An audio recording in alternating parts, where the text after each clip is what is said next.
Le 19 décembre 2025, une information capitale a été publiée par le Trésor américain dans l'indifférence presque totale. Aucun bandeau d'alerte. Aucun débat télévisé.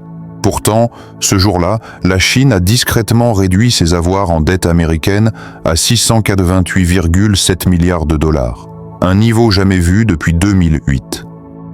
Les médias parlent d'un simple ajustement de portefeuille, d'un mouvement technique sans importance. Mais cette explication masque une réalité bien plus grave, car ce geste précis n'est pas nouveau. Il a déjà eu lieu dans l'histoire.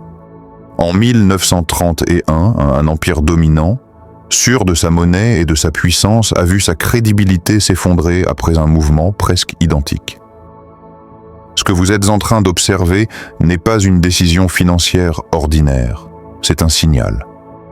Et lorsque l'on comprend le mécanisme invisible qui détruit toutes les monnaies de réserve, on réalise que ces 688,7 milliards comptent bien plus que n'importe quelle annonce de la Fed. La vraie question est donc celle-ci. Sommes-nous déjà entrés dans le même scénario qu'en 1931, ou est-il encore temps de le reconnaître? Avant d'aller plus loin, j'ai besoin de votre avis. Si cette analyse vous semble utile, likez la vidéo et partagez-la pour que l'information circule. Dites-moi surtout ce que vous en pensez dans les commentaires. Selon vous, la Chine agit-elle par stratégie ou s'agit-il simplement d'un portfolio? Écrivez l'un des deux mots ci-dessous. Lorsque le Trésor américain a publié ces chiffres, l'information était là, noir sur blanc, accessible à tous. Les données montraient clairement une baisse historique des avoirs chinois en bons du Trésor. Pourtant, cette publication est passée presque inaperçue. CNBC l'a reléguée à une simple note en bas de page. Bloomberg a parlé d'un ajustement normal, sans urgence, sans alerte. Ce traitement minimal n'est pas anodin, car ce silence contraste violemment avec l'importance réelle du signal envoyé. Dans les marchés financiers, les événements les plus dangereux ne sont jamais ceux qui font la une, mais ceux que l'on banalise. L'information est visible, publique, mais sa portée est sous-estimée. Beaucoup voient un chiffre, peu en comprennent la signification profonde. Une baisse aussi marquée ne dit pas seulement combien a été vendu, elle pose la question du pourquoi et du maintenant.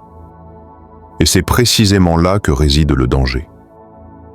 L'histoire montre que les effondrements majeurs ne commencent pas dans le bruit et la panique, mais dans l'indifférence générale, quand personne ne regarde vraiment, convaincu que tout est sous contrôle. Au début du XXe siècle, la livre sterling n'était pas une simple monnaie. C'était le pilier du système financier mondial, la devise de référence utilisée pour le commerce international, l'épargne et les réserves des banques centrales. Depuis près de 2 siècles, l'Empire britannique incarnait la stabilité absolue.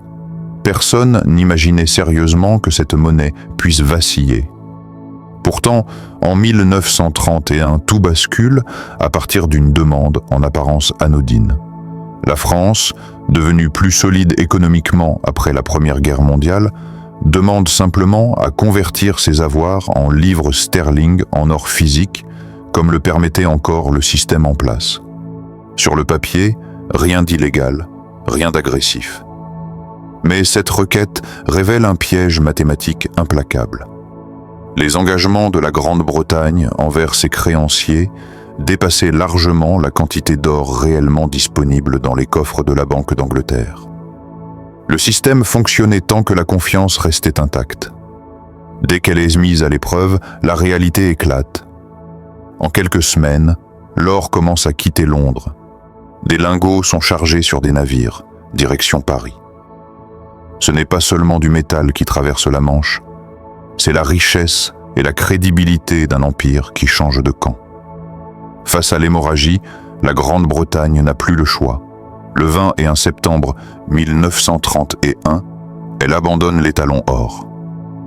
Officiellement, il ne s'agit pas d'un défaut. Mais dans les faits, le monde comprend instantanément le message. La promesse de conversion n'est plus tenue. En une seule journée, la livre sterling perd sa crédibilité. La monnaie de réserve mondiale s'effondre, et avec elle commence le lent déclin de l'Empire britannique. Ce qui avait mis des siècles à se construire se défait en quelques années, à partir d'un simple moment où la confiance disparaît. Une monnaie de réserve ne repose pas sur la force militaire ni sur la taille d'une économie, mais sur un principe beaucoup plus fragile, la confiance. Les pays du monde entier acceptent de détenir cette monnaie et les obligations qui l'accompagnent parce qu'ils croient qu'elle pourra toujours être honorée, quelles que soient les circonstances. Tant que cette croyance reste intacte, le système fonctionne. Mais ce pilier invisible cache un poison lent, la dette. Plus une monnaie devient indispensable au commerce mondial, plus le pays émetteur doit en fournir au reste du monde. Et pour fournir cette monnaie, il doit s'endetter toujours davantage. C'est là que naît le paradoxe mathématique. Le succès même d'une monnaie de réserve exige une accumulation de dettes qui finit par dépasser la capacité réelle de remboursement. Au début, cette dette semble gérable. Elle est absorbée par la croissance, par l'optimisme et par la réputation de stabilité. Puis, avec le temps, elle grossit plus vite que l'économie qui la soutient. Le système tient uniquement parce que personne ne remet en cause la promesse de paiement. Mais dès que les créanciers commencent à douter, même légèrement, l'équilibre se brise. La demande de garantie réelle augmente, les exigences s'accumulent et la confiance se fissure. À ce stade, aucune puissance n'est trop grande pour tomber. Tous les empires ont suivi ce chemin. Une monnaie dominante, une dette croissante, puis un moment où la réalité rattrape la promesse. Ce mécanisme est universel et implacable. Le succès d'une monnaie de réserve porte en lui sa destruction, car il force l'émetteur à choisir entre trois issues impossibles: s'endetter encore plus, dégrader la valeur de sa monnaie ou perdre la confiance de ses partenaires. Aucun empire n'a jamais échappé à cette logique. Les noms changent, les siècles passent, mais la mécanique reste la même. Le succès d'une monnaie de réserve porte en lui sa destruction, et l'histoire l'a démontré à chaque fois que la confiance a été mise à l'épreuve. En 2025, les États-Unis se trouvent pris dans un piège que beaucoup peinent à percevoir. La dette fédérale a atteint 38 000 milliards de dollars, un niveau astronomique qui dépasse largement la croissance économique réelle. Le ratio dette sur PIB s'élève à 122,6%, un seuil qui place le pays dans une zone où les obligations deviennent mathématiquement difficiles à honorer sans générer de conséquences graves. Les intérêts sur cette dette explosent. En 2025, ils ont atteint 970 milliards de dollars, soit plus que jamais auparavant dans l'histoire américaine, et les projections pour 2026 dépassent le trillion de dollars. Chaque hausse de taux par la Fed augmente encore davantage le fardeau du service de la dette, mais baisser les taux trop rapidement ferait exploser l'inflation, ce qui détruirait le pouvoir d'achat et la crédibilité de la monnaie. Si l'on regarde l'histoire, le parallèle avec 1930 est un net frappant. La Grande-Bretagne, après la Première Guerre mondiale, accumulait une dette massive et se croyait trop grande pour tomber. Pourtant, le moment venu, elle s'est trouvée incapable de défendre la livre sterling. Et la monnaie de réserve mondiale a vacillé en l'espace de quelques semaines. Aujourd'hui, les États-Unis ont dépassé ce seuil critique. Et la confiance dans le dollar repose sur la croyance que le pays pourra toujours payer ses obligations. La Fed est coincée dans un dilemme presque identique à celui de la Banque d'Angleterre. Si elle relève les taux pour protéger la monnaie et contrôler l'inflation, elle fait exploser le coût de la dette. Si elle baisse les taux pour soulager le service de la dette, elle risque de provoquer une perte de confiance et une fuite des capitaux. Le succès historique du dollar comme monnaie de réserve mondiale le place désormais dans une position vulnérable. Plus il est indispensable, plus la pression pour maintenir la confiance et honorer la dette augmente, jusqu'à atteindre un point où toute erreur, même minime, peut déclencher une réaction en chaîne. Le piège est clair et les signes de tension sont déjà visibles sur les marchés, révélant que l'histoire pourrait bien se répéter sous nos yeux.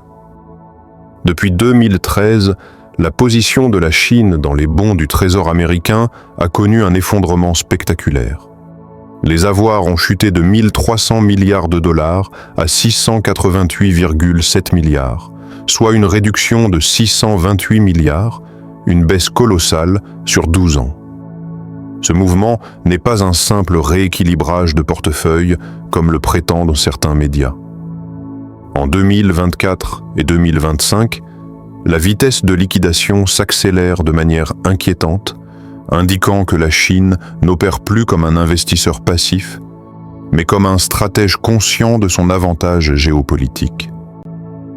Pour la première fois depuis 2017, la Chine passe à la 3e place des détenteurs étrangers de Treasuries, derrière le Japon et le Royaume-Uni. Cette distinction est essentielle. Les investisseurs traditionnels achètent et vendent selon les cycles économiques et les rendements attendus. La Chine, en revanche, agit avec une vision à long terme, alignant ses mouvements sur une stratégie globale visant à réduire sa dépendance au dollar et à préparer le terrain pour un système financier alternatif. Chaque vente massive de bons du Trésor n'est pas une simple opération comptable. C'est un signal clair envoyé aux marchés et aux gouvernements étrangers. Le temps de la domination incontestée du dollar pourrait être limité. Ce qui frappe, c'est la simultanéité de cette sortie avec une accumulation record d'or. Alors que des milliards quittent les bons du Trésor, la Chine sécurise des actifs tangibles qui traversent les siècles. Le message est limpide. Elle se retire d'un système qu'elle juge vulnérable, tout en renforçant sa position dans un refuge reconnu depuis des millénaires. On ne sort pas par la petite porte quand tout va bien. On quitte la scène en maîtrisant le calendrier, en protégeant ses intérêts et en laissant une trace durable sur l'équilibre mondial. Cette manœuvre n'est pas un hasard, mais un coup calculé dans une partie d'échecs qui se joue à l'échelle planétaire.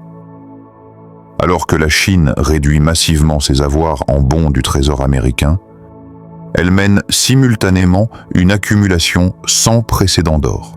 Pendant 11 mois consécutifs, jusqu'en septembre 2025, les réserves officielles ont augmenté pour atteindre 233 tonnes, un volume qui dépasse largement tout ce que l'on observe dans les politiques monétaires classiques. Le prix de l'or a franchi la barre historique des 4 000 $ l'once en octobre 2025, confirmant l'ampleur de cette transition et la confiance croissante des investisseurs institutionnels dans ce refuge millénaire. Ce mouvement rappelle de façon frappante ce qui s'est produit en 1931 lorsque la France, anticipant la chute de la livre sterling, a retiré ses devises pour acheter de l'or. La dynamique est identique. Liquider la monnaie de réserve dominante tout en sécurisant un actif tangible capable de conserver sa valeur même dans les crises les plus profondes. L'or n'est pas seulement un métal, c'est le témoin silencieux de la perte de confiance dans un système financier. L'histoire montre que les empires ne tombent jamais par hasard. Chaque fois que la confiance dans une monnaie de réserve disparaît, les grandes puissances se tournent vers l'or pour protéger leurs richesses et maintenir leur pouvoir économique. Aujourd'hui, la Chine suit exactement ce script historique, mais avec une ampleur multipliée par la taille de son économie et la portée mondiale de ses transactions. Quand la confiance meurt, l'or parle. Et ce signal, visible par ceux qui savent lire les données, annonce clairement un changement stratégique global. Cette accumulation d'or n'est pas un choix opportuniste. C'est une déclaration politique et économique, un geste calculé pour se protéger et préparer l'avenir dans un monde où le dollar pourrait perdre progressivement son rôle central.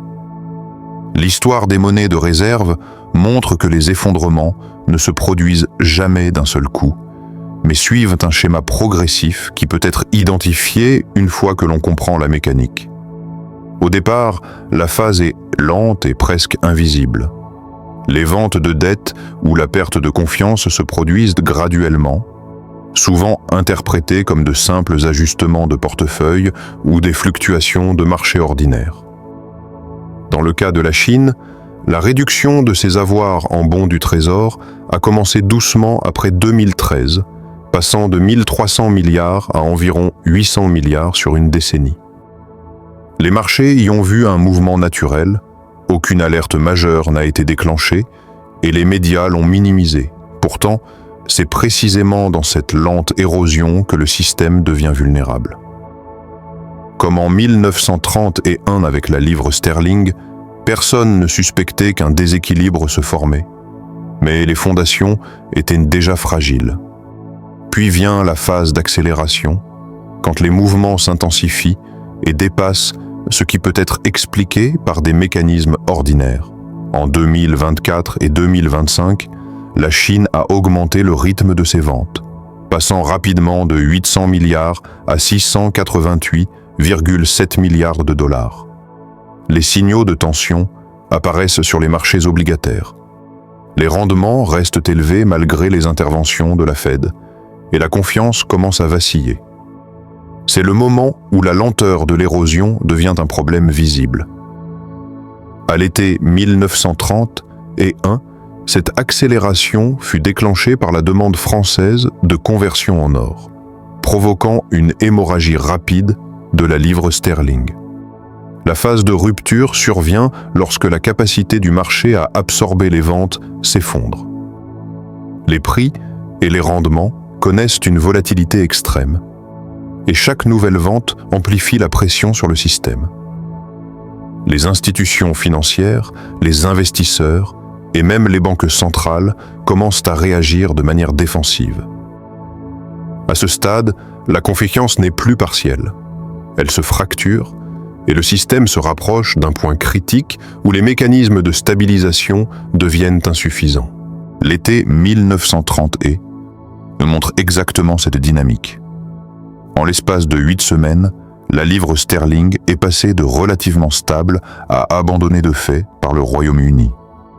Enfin, la phase de capitulation survient lorsque la monnaie de réserve perd sa crédibilité quasi instantanément.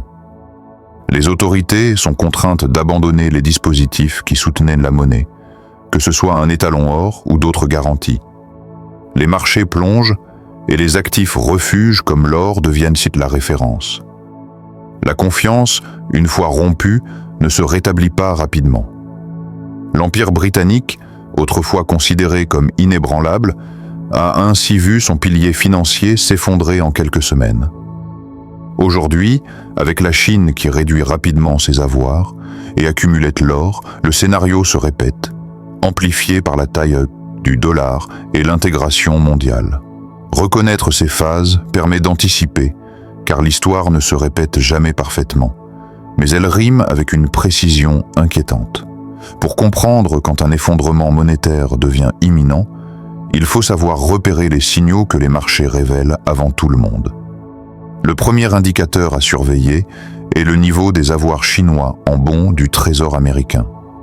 Si ces avoirs passent en dessous de 600 milliards, le rythme de liquidation devient clairement stratégique, et non plus un simple ajustement de portefeuille.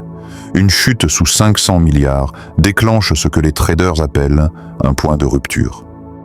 Il n'y a plus assez d'acheteurs stables pour absorber la dette émise et les taux obligataires explosent.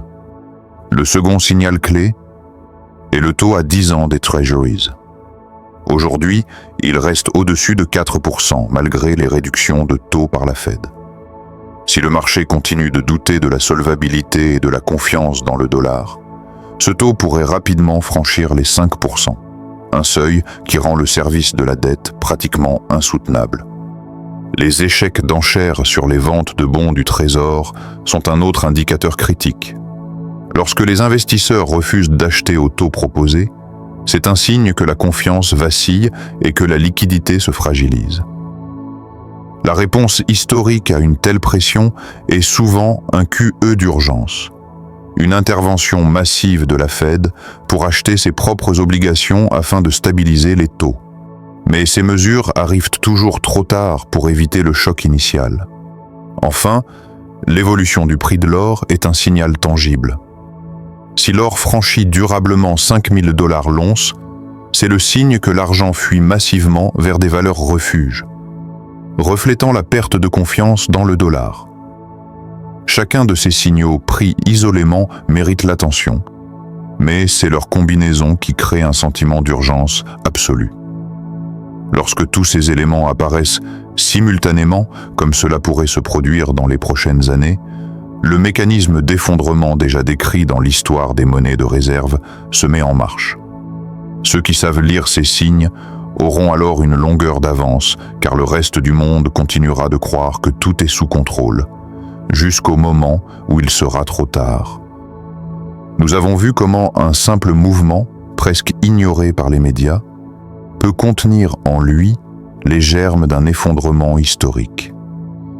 En 1931, la demande française de conversion en or a déclenché l'effondrement de la livre sterling et, avec elle, le début du déclin irréversible de l'Empire britannique.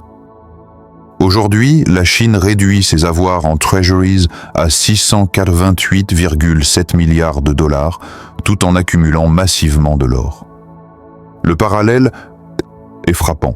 Un empire en dette massive, des ventes stratégiques, une monnaie de réserve mise à l'épreuve et des signaux qui devraient alerter tous ceux qui observent attentivement les marchés.